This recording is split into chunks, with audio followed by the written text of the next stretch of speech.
ভাইয়া আপনার কাছে আমার একটা প্রশ্ন আছে, আপনি কি অ্যান্সার দিতে পারবেন? হ্যাঁ অবশ্যই। কি এমন প্রশ্ন? আগে প্রশ্ন তো শুনতে হবে। আচ্ছা, মেয়েদেরকে কেন জোর করে বিয়ে দেওয়া হয়? আমরা ছেলেরা কি মানুষ না? আসলে সাংঘাতিক।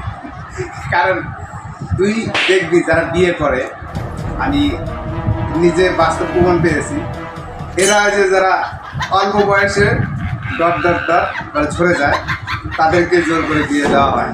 হ্যাঁ, রাজি থাকে না।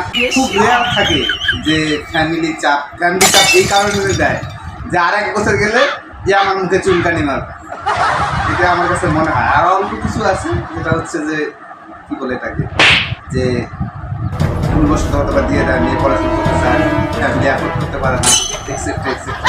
কিন্তু বেশিরভাগ হচ্ছে যে অল্প বয়সে পাতিলে ঝরে যায় আর কি, যেটা আছে এটা আমার তাহলে আমরা কি মানুষ না ছেলেরা? আমাদের কেন জোর করে বিয়ে দেওয়া হয়? আমি আন্টির সাথে কথা বলি। আচ্ছা, আমি আন্টির সাথে কথা বলি, ঠিক আছে?